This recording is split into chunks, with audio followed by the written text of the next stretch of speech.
के लिए आज से कहां पर आपको फोकस रख के चलना चाहिए और नतीजों के आधार पर कहां पर देखने को मिलेगा सबसे ज्यादा एक्शन, ये बताने के लिए पूजा है हमारे साथ। पूजा बताइए, टीसीएस के नतीजे कैसे आए हैं? जी गुड मॉर्निंग आशीष। टीसीएस के नतीजे, उसके अलावा भी काफ़ी सारे नंबर्स आए कल बाजार बंद होने के बाद।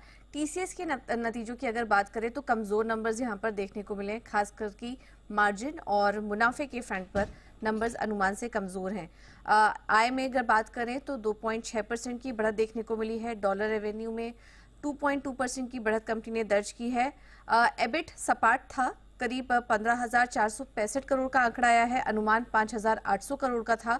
वहीं मार्जिन की बात करें तो 24.7% का अनुमान स्ट्रीट कर रहा था, लेकिन उसके सामने सपाट यहां पर मार्जिन के नंबर्स देखने को मिले। इनफैक्ट गिरावट यहां पर नजर आई है मार्जिन में। तो कमजोर नंबर्स और कमेंट्री भी थोड़ी यहां पर कॉशियस है मैनेजमेंट की तरफ से। उनका कहना है कि पिछले कुछ तिमाहियों से सतर्कता का ट्रेंड जारी है।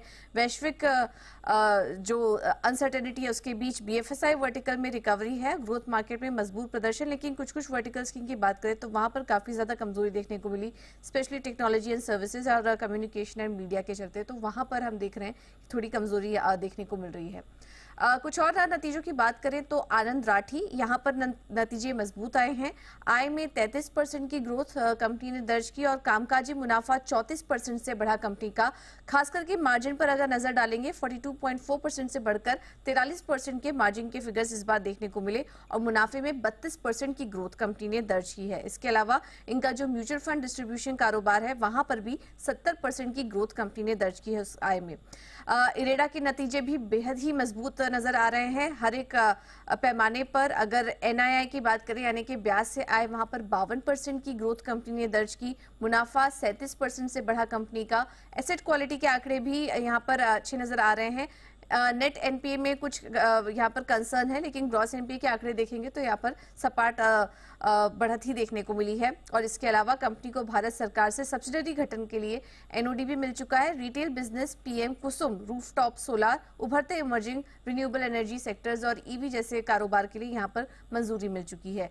टाटा एलेक्सी के नतीजे भी मजबूत, आय में 31% की ग्रोथ, माफ कीजिएगा 3% की ग्रोथ और कामकाजी मुनाफा 6% से बढ़ा है कंपनी का। मुनाफे में 24% की ग्रोथ कंपनी ने दर्ज की। अर्काडी डेवलपर्स के नतीजे भी अच्छे नजर आ रहे हैं। आय दोगुना बढ़ी है कंपनी की। कामकाजी मुनाफा अगर देखेंगे तो 268% की ग्रोथ कंपनी ने दर्ज की।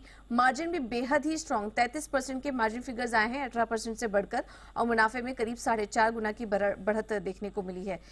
उग्रो कैपिटल की बात करें तो कुछ बिजनेस अपडेट आए हैं क्वार्टरली, जिसमें कि Q2 का जो AUM है वो 10,000 करोड़ के पास पार पहुंच चुका है, यानी कि 34% की ग्रोथ कंपनी ने दर्ज की और सबसे अधिक 1970 करोड़ से अधिक के लोन कंपनी ने जारी किए हैं। तो ये कुछ अपडेट्स आए हैं और नतीजे आए हैं जो की करके हमने आपके सामने रखे। ज्यादातर नतीजे अच्छे दिखाई दे रहे हैं। और ज्यादातर नतीजे अच्छे दिखाई दे रहे हैं, लेकिन खबरों और इवेंट्स के आधार पर कहाँ फोकस रखें? बिल्कुल, आज भी नतीजों की बात करें तो कैश सेगमेंट से काफी सारे नंबर्स आ रहे हैं, जिसमें कि just dial, plastic Benz India, Reliance industrial infra के नतीजे आएंगे कैश सेगमेंट से, तो इस पर नजर रहेगी। कोफोर्ज ये आज अंतरिम डिविडेंड एक्स डेट कारोबार करेगा। 1900 रुपए प्रति शेयर के डिविडेंड की कंपनी ने घोषणा की है, तो इसकी आज एक्स डेट होगी। आईपीओ की अपडेट की बात करें तो गरुड़ा कंस्ट्रक्शन इंजीनियरिंग, ये आईपीओ क्लोज हो चुका है। जो फाइनल अपडेट्स आए हैं उसमें जो कुल आईपीओ है वो 7.5 गुना भरा है। रिटेल सब्सक्रिप्शन करीब 10 गुना से ज्यादा यहाँ पर सब्सक्रिप्शन देखने को मिले हैं। आज के कारोबार में भी बीएसई पर नजर रखिए, लगातार ये स्टॉक फोकस में बना हुआ है और एनएससी ने सेबी के सर्कुलर के मुताबिक ऐलान कर दिया है, जिसमें कि एनएससी पर सिर्फ निफ्टी की वीकली एक्सपायरी होगी। 20 नवंबर से बैंक निफ्टी की वीकली एक्सपायरी बंद हो जाएगी। ये एक अपडेट आ रहा है, तो इस पर आप नजर रखिए। इसके अलावा निफ्टी बैंक की आखिरी वीकली एक्सपायरी ट्रेडिंग अब 13 नवंबर को होगी, तो एक बड़ा अपडेट है, तो तमाम ट्रेडर्स के लिए भी इंपॉर्टेंट है, इस पर आप जरूर नजर रखिए। उसके अलावा भी काफी सारे अपडेट्स आए हैं यहाँ पर। सेबी सर्कुलर के मुताबिक निफ्टी मिड कैप सिलेक्ट की आखिरी एक्सपायरी भी 18 नवंबर को होगी, तो ये कुछ अपडेट आए, इस पर आप ध्यान रखिए। इसके अलावा एकम्स ड्रग्स और टीवी18 ब्रॉडकास्ट, ये स्टॉक भी फोकस में रखिए। 16 अक्टूबर से निफ्टी 500 इंडेक्स में कुछ बदलाव हुए हैं और जिसमें कि एकम ड्रग्स जुड़ेगा और टीवी18 ब्रॉडकास्ट इससे बाहर होगा, तो इस पर आज जब फोकस रहेगा। ओबरा रियल्टी बोर्ड से 6,000 करोड़ के फंड जुटाने को मंजूरी मिल चुकी है, जिसमें कि इक्विटी और QIP के जरिए ये पूंजी जुटाई जाएगी। मजगांव डॉक पर भी नजर रखिए, यहाँ पर महाजेनको से यानी कि महाराष्ट्र स्टेट पावर जनरेशन से 122 करोड़ का परचेज ऑर्डर मिला कंपनी को, तो ये स्टॉक आज फोकस में रहेगा। और आखिर में सनसेरा इंजीनियरिंग, यहाँ पर भी नजर रखिए, कंपनी का QIP कल खुला जिसका कि फ्लोर प्राइस 1635 है। मौजूदा भाव से अगर बात करें तो 3% के डिस्काउंट पर यह फ्लोर प्राइस तय हुआ है। विष्णु प्रकाश, रेलवे प्रोजेक्ट के लिए कंपनी को 161 करोड़ का ऑर्डर मिला। नॉर्थ वेस्टर्न रेलवे से कंस्ट्रक्शन वर्क के लिए ये ऑर्डर दिया गया है, तो ये स्टॉक भी फोकस में रहेगा आज।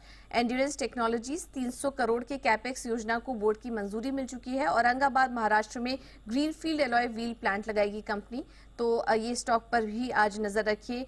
KEI इंडस्ट्रीज, 15 अक्टूबर को कंपनी के नतीजे आएंगे जिसमें कि पूंजी जुटाने को लेकर भी कुछ विचार करेगी कंपनी, तो ये स्टॉक भी फोकस में रहेगा।